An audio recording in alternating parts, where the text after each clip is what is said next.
Emakhosini Thokozane Lisedi Camagu Ndachikameze ke Mkhulu Letsatsi.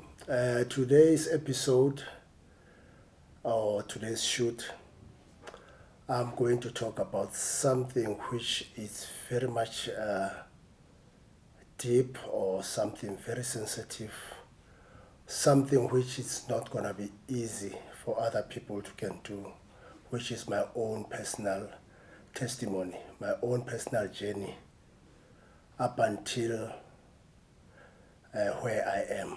Because a lot of people might think that I'm where I am because maybe the journey was easy.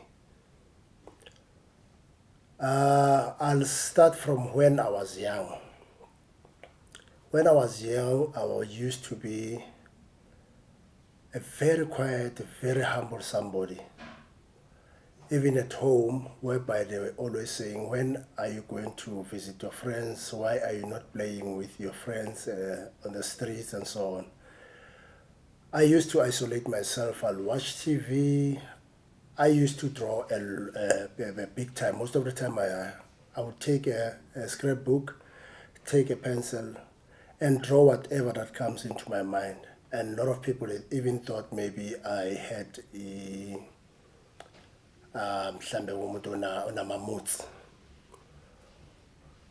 only to find that I was not moody. I felt at peace. I felt at home. I didn't want to indulge with other friends as well. So when my mom tells me about my story when I was still a toddler, she said there was a time when I was very, very sick, where they even took me to some traditional doctor, which was an old lady. That old lady, when they brought me, she confirmed that I was already dead. She even yelled at them and said, "Why are you bringing a dead child to me?" My aunt, my late aunt, said to that old lady, I still have that faith and hope that this young man is still alive. Then she said to that old lady, if surely this child is not going to wake up, I'll buy whatever that is needed to can cleanse your surgery in Dumbayako. So I heard from my mom that I was more like a corpse, a dead person. So that old lady gave them something to burn. So she didn't even want to burn anything for me in her surgery. So they took that stuff and burnt and for me and bangishungisela nje kakhulu, bangishungisela whereby bathi bangizosengikhwehlela sengivuka. And at that time I think my mom says I was 1 year old in a couple of months. And then what happened was, the following day, they took me back to that old lady. The old lady was so shocked, was amazed, even called her children and said, "Bantwana bamozani zongibonisa nomhlolo." Bababuza bathi, "Mama ukhuluma ngani?" Athi, "Lo mntana lo bamlethile izolo bengithi ushonile. Now namhlanje bamlethile uyaphila." Even my mom couldn't believe, according to what I hear. At the age of 11 years, it was 1985. I was with my friends. It was around 5 p.m. So I'm staying next to the Indian location. At that time, their shops were up and running. We could get anything. Unlike today, those shops, I think they're more like dead, so to say. So we used to buy everything that side, and at that time crime wasn't that bad, and it was so strange to can hear somebody that maybe stabbed somebody, shot somebody, or maybe someone else's property was stolen. So I went with my friends to that Indian location. We bought some veggies as my mom sent us to go buy. On my way back, some old timer grabbed my hand and took out a knife. and stabbed me on my left shoulder and even at the back next to my spine for no apparent reason at the age of 11 years. And at that time, I was an active boxer, amateur boxer. I was an active karateka as well. So whereby I had to suspend all those things because I was injured. I don't even know today what happened to that old timer, because maybe that time they talked as parents and forgave him and so on. And then at my early 20s, I applied for the police services. And 1999, I went to the to college. I was trained as a police officer. I was deployed in Mpumalanga, somewhere in the place called Shipmore. It's between Emelo and Piet Retief, where I worked under uniform branch. After that, I took a cross transfer. I went to the neighboring location because I'm from Benoni. I had to go to Katlehong, and the guy that went to Shipma where I was working, he was now closer to where he was coming from, because I think he was coming from the side of the KZN. So I worked under uniform branch as well. Everything was smooth and running. But in 2002, I joined the crime intelligence. That's where I was shot in Katlehong at the Mkati section. And out of the three of us, I was the only one that was shot. I had to be in the hospital for 3 months. The first 4 weeks, I stayed in the ICU, whereby my family even felt that I was dead again. And my father used to come and visit me with my family, but I could hear from the inner voice or from the deep voice from my father when he was praying and apahla aramotang wa hlalele o tla shwa mohlang o ratang o namane tshehla e bang wena o batla ho shwa o tla tsamaya bo nkgono bo ntatemoholo. But if it's not your time, you'll come back to me because I still love you. And definitely those words woke me up. And when they came back after a few days to the ICU, they couldn't find me. Where they were even shocked, they thought maybe I was dead, maybe I was already in the fridges in the mortuary. They said to them, no, your son, go to the certain ward, you'll find them, because I was somewhere in some hospitals in Alberton. So when they got there, they found me, I was like just sick like any other person. But then because I was shot on the abdomen and on my left arm, I couldn't talk easily because I was heavily breathing as well because of the pains that I had because of the stitches and so on. So my family was so happy. But then they started asking, how come always whenever you are with people, always you are the one that gets injured? Referring to when I was stabbed at the age of 11 years. Even now, we were on duty, but I was the only one that was shot. That raised eyebrows even to my father. Then he said, no, I have to stand up and check why is always my son is the one that gets injured when he's around people. After that, I went out from hospital. I changed the unit. I became an investigating officer. You know, some strange things happened to me. While still a police officer, I remember one incident where I was stationed in the CSC. At the CSC, we're talking about church office. And I was a detective at that time, but I felt like not going out, not going to check my dockets and so on, but I felt like helping the people, the uniform guys. to open the cases. But strangely, somebody the following day came straight to me and said, here is the guy that came the previous night with other police officers. They pretended to be police officers. I said, what are you talking about? He said, you guys, you came and took our monies and. Fortunately, we had a booklet that we wrote everything where we were posted, even on the books, whatever documents that have been written at the station, that assured that it definitely didn't go out. But because of the procedure and because of the people's rights, they had to open a case towards me. And fortunately, because of those documents, when they went to court, they only to find that I was mistakenly identified. I was not the person that they thought I was.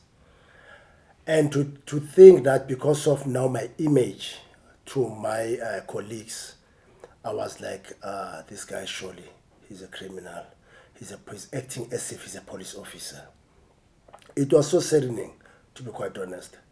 Heartbroken. I was so heartbroken to think that I was so committed in being an officer helping the community as well. Going forward, I remember there was this big pharmaceutical company somewhere in the East Rand. I was also identified as one of the people that came to rob there. When we were there at the court, because I was arrested with other people that I didn't even know as a police officer. I couldn't understand why all these bad things were happening to me. And when we were on the dock at the court, when I look at all these guys, I didn't know all of them. And some of them, they were even foreigners. When I asked what happened, because I didn't know what was happening, they said, you guys came in, all of you came with the AK-47s, you took so many millions. I said, I don't even know either of these people that are here. They said, no, you'll explain that to the court. Fortunately, I had my own lawyer. The lawyer asked for the video footage. When the IT specialist guys checked and zoomed, only to find that the person that I was identified to be, I was not the one. But just because I was dark in complexion and I had the tracksuits on, even the tracksuit that he had, the guy that on the camera, I didn't even have. That's how I had to be set free. But after maybe 2 weeks, while trying to apply for the bail application, and it was so strange on why all these bad things were happening to me. I couldn't understand why. And then I had to be called again in the police services, whereby one of my colleagues that I was with, I remember on the night we were doing the inspections, and that guy, my former colleague said, Norman, because they called me Norman then, that I was not Mkhulu Letsatsi yet. And he said, please man, I know you are good in checking the cars and so on. Please accompany me. I want you to check. One of my informers called me and said there's a car which is not right. I know you can identify it because you've been through the courses. You know how these tempered cars are, you know where to check and so on. I had to accompany him. I even told him, man, I'm busy with whatever work that is needed tomorrow because there'll be checkups. I said, man, please, man. And only to find that car on the logbook, I'm the one that signed for it. So we checked the car, and I told him that my friend, take this car. This car is not right. When we asked those guys, the owners of the car, they said they bought it somewhere in Joburg, somewhere Julie Street, yeah, somewhere there. And we knew that at Julie Street, most of the cars that were sold there, they were not right at that time. I don't know now. So after a couple of days, I was called by my commander. He said, Norman, we've got a problem. Please come in the office. I had to drive. It was in after work. When I drove, then I found my colleague had some money on the table. Then I asked, I don't want to mention his name, but may his soul rest in peace. I asked, what is this money for? He said, Ishbafo, I didn't want to tell you. When you left me in the house before we can leave that house where we checked the car, I took I took some of the money because I even asked my colleague, why are you not taking the car? Because I told you to take this car because this car was tampered with. He said, no, I advised them to take back the car the following day to the dealership. I said, okay, no, it's fine. But now, strangely, when now he's caught, then he said to me, he took the money and so on, but he apologized. I said, but now check where you let us on. Then the case was opened. And we had to go through all the struggles of going to court, having the attorneys and so on. And unfortunately, the judgment had to be taken, whereby we were sentenced for 4 years and 2 years were suspended. I had to stay for 14 months for doing nothing. And that's when all the mess started actually. Because you can imagine being in custody because of doing nothing. I'm not saying there's no things that I was doing personally, but for this one, I didn't do anything. I didn't know anything about.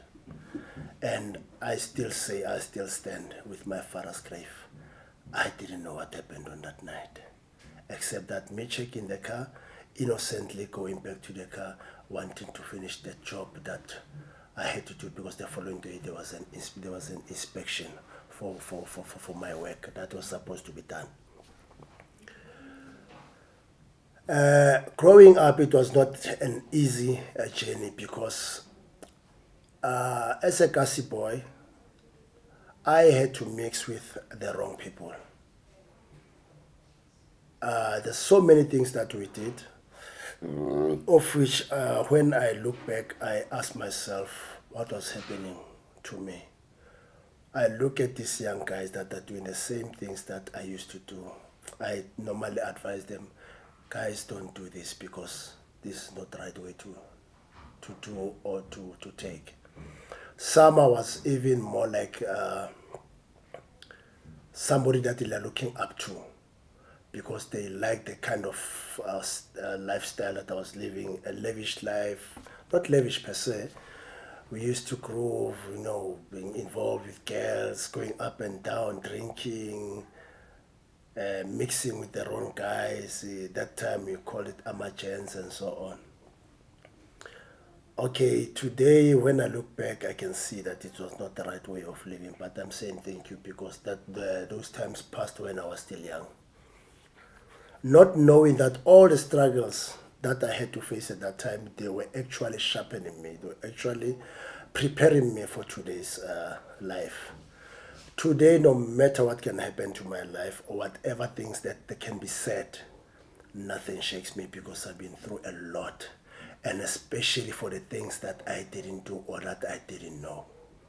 It's so saddening, yes, but I'm taking it positively that today I'm strong, I'm a man because of such things, because maybe God and my ancestors let me go through that so that in future you can be able to stand or withstand any challenges that I'm going to face. Why am I saying that? Today I'm a traditional healer. Today I initiate people. After being a police officer, I had to go back to school and I did occupational health and safety. I worked in some big company in Mpumalanga Sekunda as a safety standby or as a safety watcher. Then I had to be promoted to be a supervisor for safety department. So I used to fight with some of my colleagues because, being a supervisor or being superior to other people, especially people that you find doing the same job, then they'll start questioning. But because of my qualifications, then they had no other way of defeating me, because the management would ask that those guys, oh, if you are doubting Norman, Norman has got papers. Where are your papers? Then they didn't have anything to produce. Then they said there's nothing that you can talk between you guys, because Norman definitely deserved to be a supervisor. So not knowing, I was also being prepared and sharpened as well, that in future you're going to work with people. There'll be people that will have to supervise.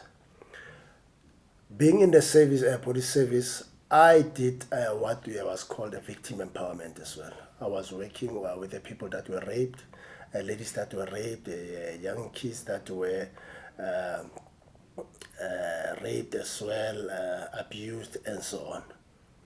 Not knowing that I was also being prepared that one day one of your most of your initiates, Norman, will be the women that you'll have to deal with. So where am I going? As being a Kobela, a male Kobela, is not easy, because people will even think you're sleeping with your initiates. And you must also know that touching an initiate or sleeping with an initiate or itwasan is a criminal offense. At least I had to be a police officer. I had to deal with people, victim empowerment. I had to do the victim empowerment to can deal with the victims that were abused, that were raped. And I know the repercussions of doing that to another person, that you'll be arrested and you'll be sentenced. I think I was being prepared for that. I had to be a safety officer. I had to be a supervisor dealing with people, not knowing that today I supervise a lot of people that are looking up to me as their Kobela as well. So most of the things that are happening in life, maybe you as a person might think that life is getting tougher for you. You ask certain questions, why me, why that, and so on, only to find that God and ancestors are preparing you for the future. What I would advise people is that they must never give up in all the challenges, all the hardships, all the things that they're facing in life. Because maybe you have been prepared, maybe you have been sharpened for the future. Just like me. Hence I say, ungahaleli ukuba yimi, because the challenges that I had, you might not have stand for, or you might not stand for them as well, because I'm where I am because it was not easy, but I had to be strong. I know there's a lot of people out there that they are going through hardships, that they're even thinking of taking their own lives. Please know that if you take your own life, you are nothing but a coward. You must stand all the challenges, because today it might be hard, but tomorrow, believe you me, you'll say thank you. Because in everything that you get easily, then it's easy for you to lose. But everything that you worked hard for, it's not going to be easy to lose, because you know that you got whatever you got through the hardship. You'll even value it. You'll even try by all means to preserve it, because you know that it was not easy for you to have it. So, in essence, what I'm trying to say is, take everything positive. I know it's not going to be easy. It was not easy, even for me as well. A lot of people will say, Mkhulu Letsatsi, we are looking up to you. We wish that we can be like you. I say to them, never to wish to be me, because I doubt in all the challenges, all the hardships that I went through, you would have stand for them. So it was hard, to be quite honest. My life was not easy. Even today it's not easy. Even me as a traditional healer, mentoring other people, teaching people, and so on, there's a lot of jealousy. People talk bad about me, of which ngesizulu bathi ukufana nokuthela amanzi emhleni wedada ngimakusangishika kusenze lutho. So kumele wazi ukuthi whenever people talk bad about you, mina ubaba Medlozi wathi kimi mabakhuluma kabi mina ujabule ngoba inja ikhonkotha imoto ehambayo emile ziyayichamela. So whenever people talk bad about you, whenever people try to destroy you, whenever people try to plot something bad towards you, you must know ukuthi khona la uyakhona yabahlukumeza, khona la bahlokoloza khona. So bakuthulekile ngempilo yakho abantu bangakhulumi anything negative about you. Critics will always be there. And it's not everybody will love you. I'll say mali. The only thing wonke umuntu ayithanda is nothing but money. So I think no one will say I don't love money or I don't like money. So who are you that you can be loved by everybody? Even Jesus Christ himself was not loved by everyone up until today. He was even sold by somebody who was very close to him, Judas. So about Judas, they'll always be there in life. Even today, they're still there. So the thing is, so long as you are focused and you know what you want in life, never lose hope, never lose faith, never be shaken. Stay strong, keep strong. Mina namhlanje, I say thank you so much. No matter I learned the hard way, but I'm who I am today because of all the hardships that I went through. I went as far as initiating being inyanga as well. It was not easy. I had to go back twice for the second time. When the first one, but I didn't give up.